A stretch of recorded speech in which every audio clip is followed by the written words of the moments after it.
Hello and welcome to our book club. And today we're meeting my fantastic friend, Kev Webster. Kev, I think you and I met about 4 or 5 years ago, didn't we? When Laurie and Freddie provided us Yes, an event. that's Yeah, right. Yes, we yeah. did. Yeah. It's given Our time flies. it does. I can only time it because I was living in this house and I don't stay in a house very long. So I know Right. we've been 4 to 5 years ago. That's fantastic. Kev and I have sort of met over the years online, which has been absolutely lovely. And one day I noticed one of his posts that he was going to write a book. So I got in touch and I said, if I can help you in any way, let me know. So this is my way of helping. Kev, thank you so much for joining me. And for everybody who will ever get to know you will adore you. I always enjoy spending some time with you. So this is the book that Kev has written, Never Give Up. Oh, did you see that little? That was a bit of AI. I'm sorry about that. I will be stopping that. Somebody told me that Zoom does that nowadays. Don't like. Right. Anyway, fantastic book, which I want Kev to tell us all about. Um, I've scanned through it. I haven't read it all because I received it 2 days ago. But what it is, it's one of those dipping in and out books that you can really learn something quite quickly. And you can go, yeah, that's made me think. And I think what I was just saying to Kev was that to me, it's like a permission slip. And it's giving me permission. And one of my favorite chapters is on distraction. So it's giving me permission to be distracted but not telling me how to live my life. And nobody likes being told, it's hard enough when you're a teenager, but as an adult, you really reject it, don't you? So this is a superb book. So I'm going to hand over to Kev for our conversation about your wonderful book. So the floor is yours, Kev. Thank you. Thanks, Susie. Yes. So, really, I guess the way that I would describe my book is a roadmap. And when I say a roadmap, I don't mean a roadmap for other people to follow. It's more a roadmap of my life. And really, I'll kind of go back about 20 years ago. And I had quite a few things happening in my life at the time. I was going bankrupt. My wife left me. I'd lost my business, and by losing my business, I'd also lost what I would call my identity Mm. as well, because I was well known within my business. They even called me after my business when I did writing in the press and things like that. And so I realized it was quite a blow. And I found myself in a bit of a kind of dark place of thinking, wow, what I've been doing so far hasn't been working. Because if this is where it's brought me to, then there's evidence. And I've always been a very evidence type of person, based person. So I thought I need to look at what I'm doing and I need to change what I'm doing. And the front cover, the picture on the front cover, Mm. is Hornsey Beach on the East Coast. And that was taken on Christmas Day, 2005. I was feeling very, very sorry for myself. My stepson had been for lunch and then he was going to go around to his mum's to see her as well. And I'm sat there in my house on my own with my Labrador, with my yellow Labrador. And he was looking at me. And I thought, I'm being selfish. I'm sat here feeling sorry for myself. And there's my Labrador looking at me.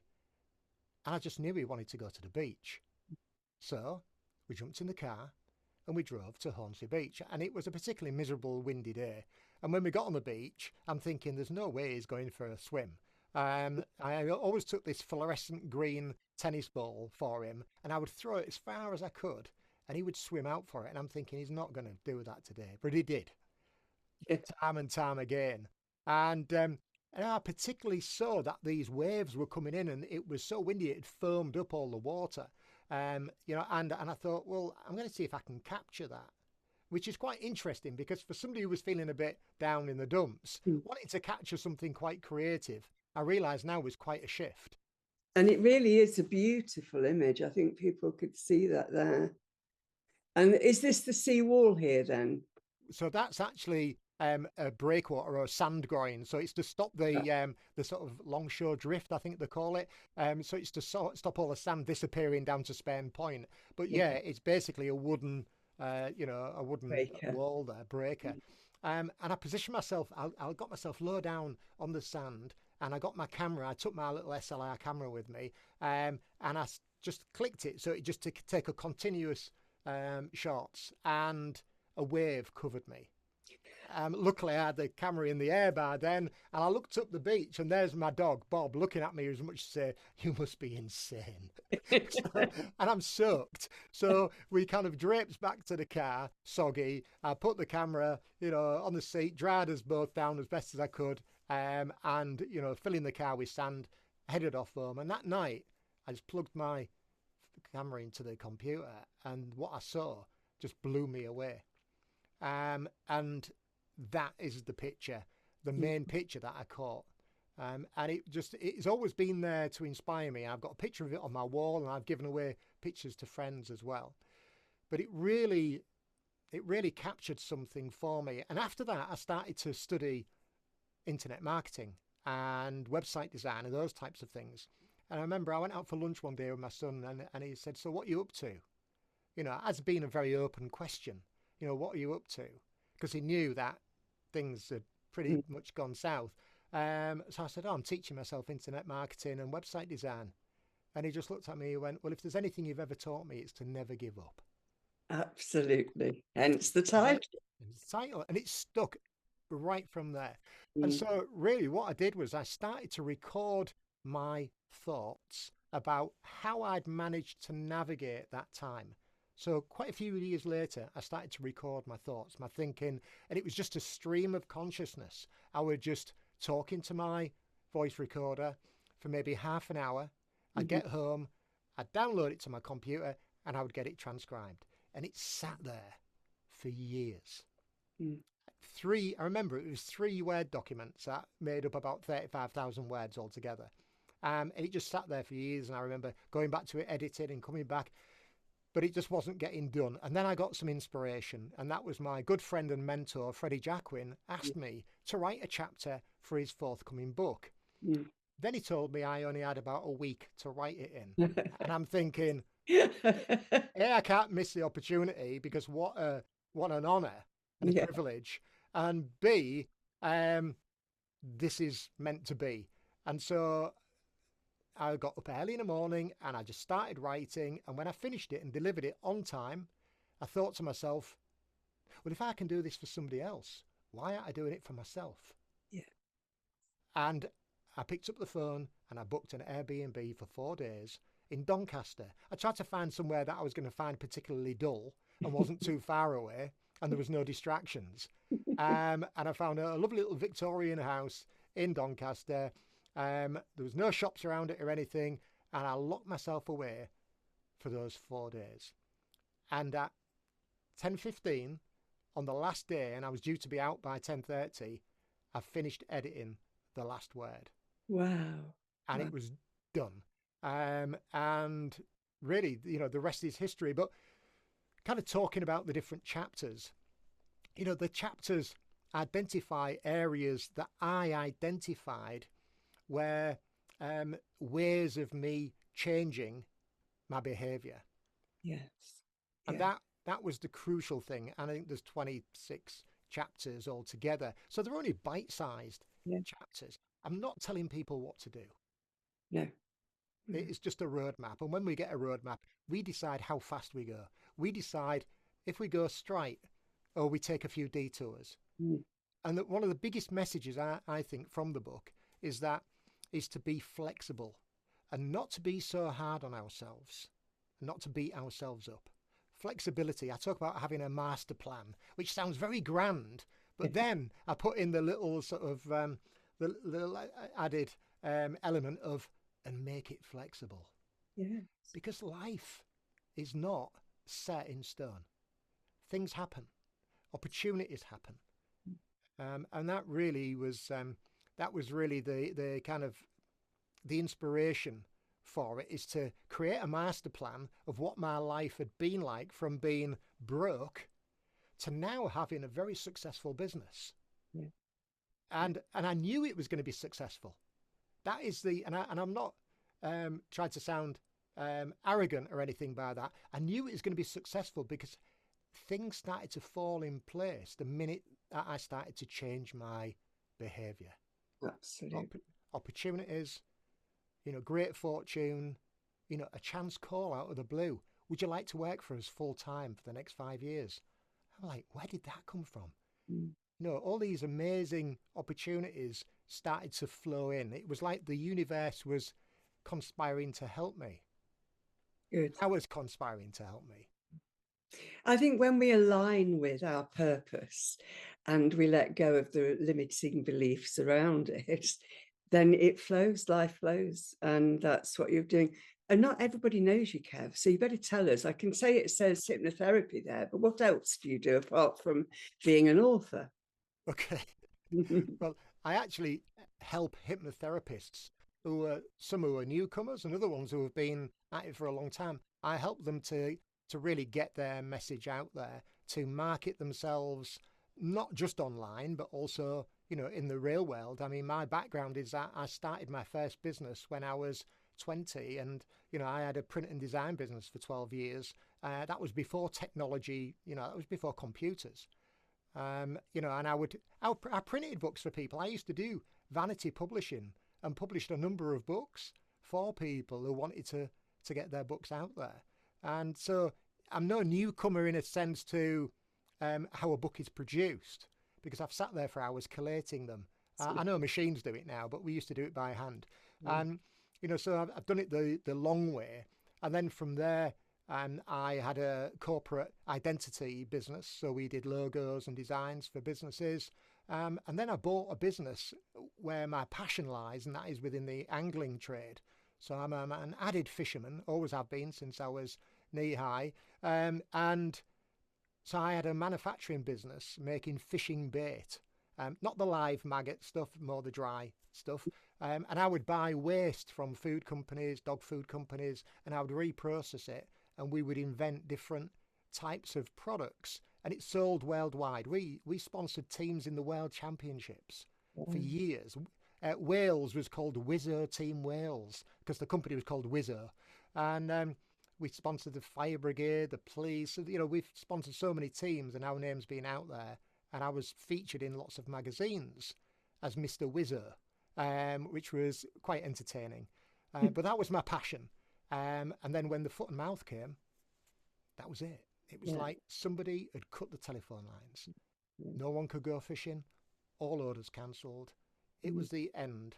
And I tried to hang on, but it was the end. And looking back, it did me a great favour. Yes. It really did. Where you are today, would you, if that hadn't, Mr. Wizzo hadn't have hung his hat up? Absolutely. I mean, it was never my baby, the original founder. He set it up very, very small scale. And I jumped in and I said, I'll help you market it. And it was so successful that I ended up inheriting half the business. Right. So it really, it was a success story. Unfortunately, outside circumstances really did, impact on that. And people say to me, don't you miss those times? And I'm like, no, not at all. I was a workaholic at the time. I had to be. So I've learned a lot of lessons from life and from business by going through those experiences. And then I trained as a counsellor. So I actually went to uni and trained as a counsellor for 4 years and practiced counselling in a voluntary centre for a long time. But I realised it wasn't for me. It just wasn't the way of helping. I preferred a more proactive approach to helping people. I loved what I did, but I just didn't feel aligned with it whatsoever. So there's been quite a few, twists and turns on that on that map. You could write many books then, Kev, couldn't you, really, for each decade? No pressure. No pressure at all. So if I was a new therapist of any sort, or new in life, even like teenager, and I was starting to get into a new world, This would be really useful, wouldn't it? Because it really is a guide to a possible future. Because it gave you your future. So therefore, and all the wisdom that has brought you to where you are today is embodied in this book. Yes, very much so. And I think, anybody looking at sort of starting out and thinking, right, where do I put my next foot? Because moving forward, you've got to put one foot in front of the other. You know, Absolutely. and I look at it and I think, get some good distractions, Yeah. get some great hobbies. Hobbies have seen me right. And one of my neighbours calls me a serial hobbyist. Yes. Yeah. Yes, I like bright, shiny things too. And oh, that looks really interesting. And I have to keep myself off Amazon so I don't buy it immediately. I appreciate that. So we can get this in Amazon worldwide. Yeah. Yes, We can get it on Kindle. you can. Yes. And I know because you told me earlier, we're going to get it on Audible as well soon, won't we? Yes, I've got to get my vocals and everything tuned, and I will bring it out as an Audible book as well. Excellent. Well, okay, I know I haven't fully read this, but I can highly recommend it from the bits that I have. It's beautifully written. It's easy reading. It's not complex in any way, but it's very deep if you choose to see it as deep.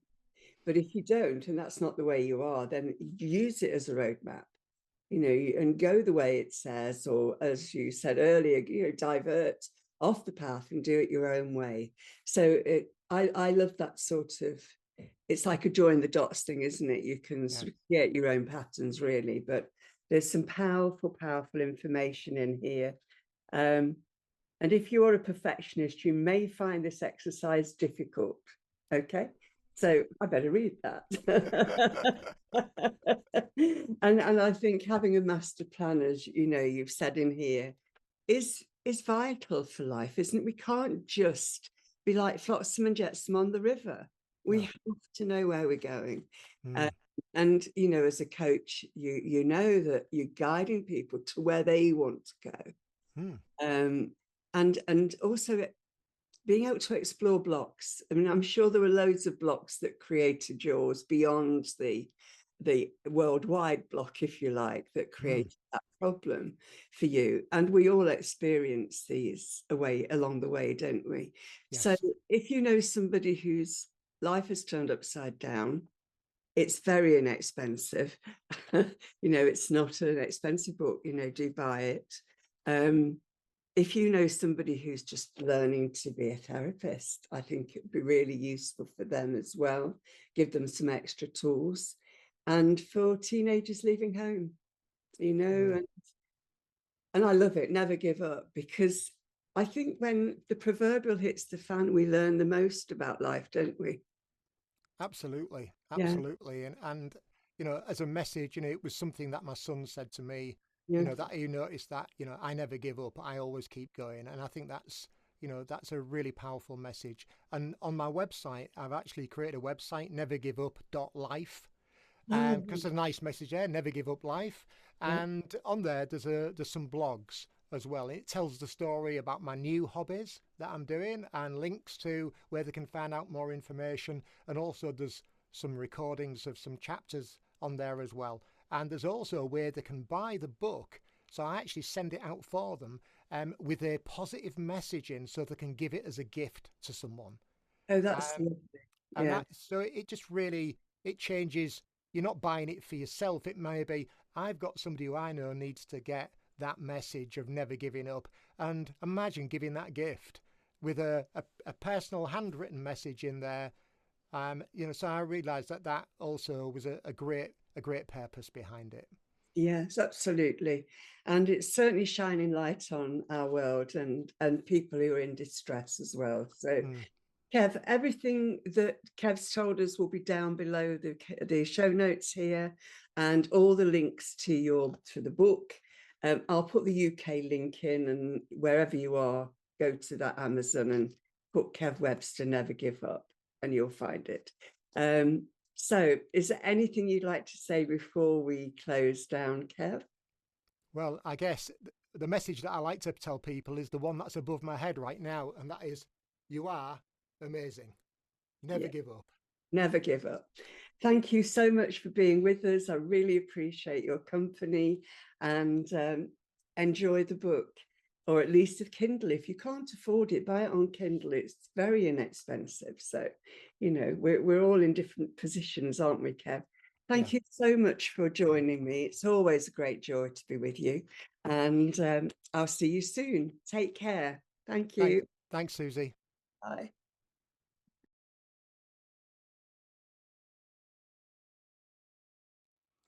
And as we sit just for a moment, reflecting upon what we've heard, and we allow our body and our mind to sync, to actually connect fully in this very moment, this present moment. And just for a moment, play those words in your head. Never give up. And just for a moment, just repeat those words in your head. And say to yourself, what am I learning about giving up? Is there anything I need to know more about saying no? Is there anything more I need to know about moving forward? Riding the wave, stepping up. And as you take those gentle thoughts, not critical thoughts, just gentle thoughts about how you go from this moment in time to the dream, to that place that you seek. Take those thoughts and just allow them to filter through you without any pressure. And then tonight, as you turn off the lights and you do your gratitude for the day, think about all of the amazing times where you've never given up, and congratulate yourself, because you are a powerful, amazing person.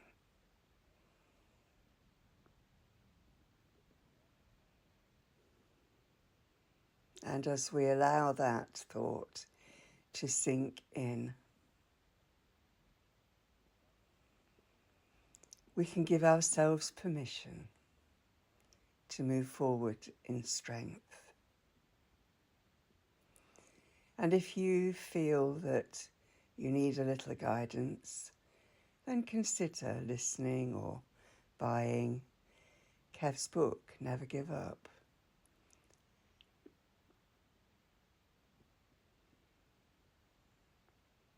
So just in this moment of now, put your hand on your heart and say thank you. As you thank yourself for the honour and privilege of these few moments of quiet calm. And when you're ready, take a few wonderful full breaths into your lower belly.